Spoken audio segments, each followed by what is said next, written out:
Welcome to Conversations. I'm Andy Millard. For this week's conversation, we go a little bit out of the way, actually all the way to the rainforests of the Big Island of Hawaii.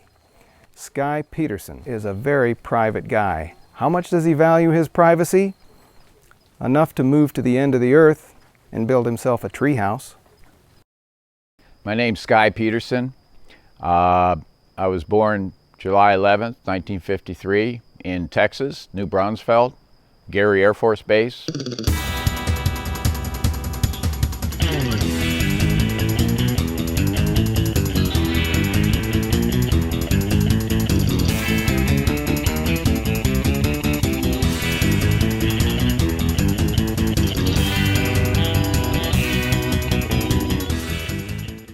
And I got my pilot's license and my commercial and IFR and the stuff you need for a commercial pilot.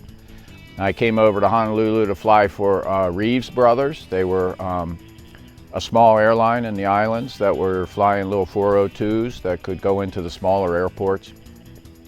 And there were a lot of them back in 1980 when I moved here. But I didn't really like that job too much because I had to live in Honolulu and I'm really kind of a country guy. So I moved to the other side of the island and I got back into contracting and I got back into building and stayed there for about 9 years and collected all these materials that were getting thrown away because there wasn't any real recycle back then. And I'd always been coming over to the Big Island to see the volcano with my friends. There were 4 of us that would always come over even before it started going off in '83. And then once it started erupting, we were all sold. We couldn't, and it took years for us all to end up, buying and moving here, but we finally, all of us did. And I brought all these recycled windows and doors and all this house making stuff over with me. And I built a tree house. It took me about 5 years.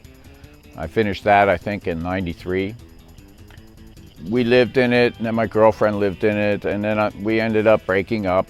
And I'd already bought this piece of property, so I came over here and built a house for myself to live in, and then started building this tree house. And it took me about 6 years to build this, or more. And I lived in it after that for about 3.5 years. And then I had some visitors from the mainland that were friends, and everybody was pretty happy to be here, and that made it really nice for me. So I decided that maybe I'd go ahead and see if I could have people come in to enjoy it that could pay me money, and that's what I've been doing now for the last 3-4 years. I had all the equipment, all the windows and all the recycled stuff, and I wasn't sure. I was going to build something, and I realized that was a great thing to do with all this stuff that I had. And I already had 4 acres with lots of trees, big ones, so I decided to do that. There's no plan to the tree houses because the trees are where they are, so you have to be very flexible. And since it wasn't a set process, it was good for me because I'm a creative person and I enjoy making stuff just the way I like it. So I spent years just trying to make it as what I thought was as pretty as possible and as user-friendly and enjoyable to live in. And I lived in it for years and made any improvements that I could think of.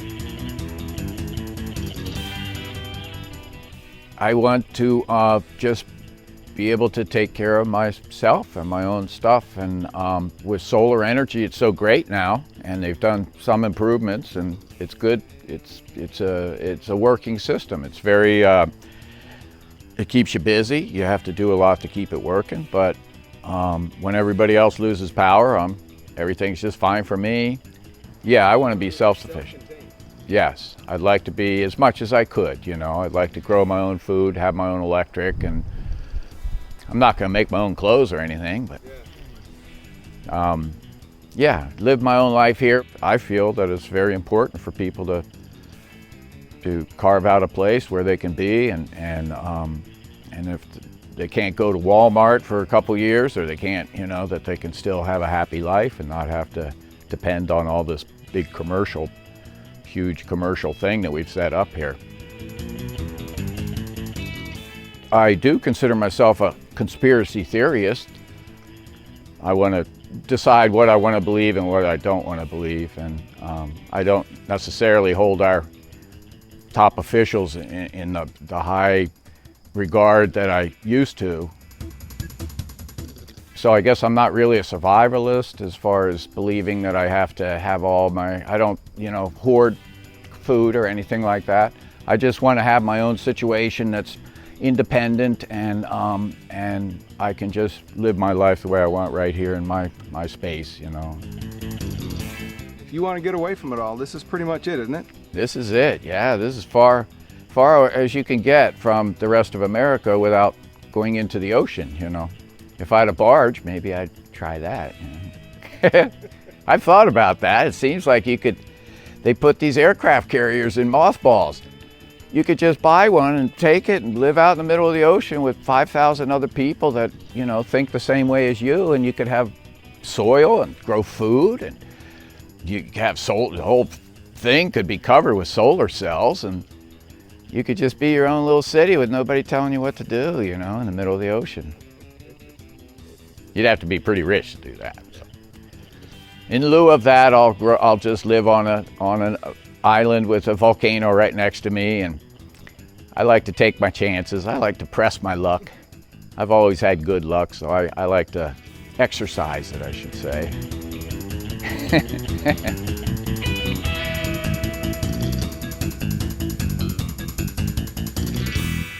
I didn't turn out sounding like a nut, huh? No, you didn't.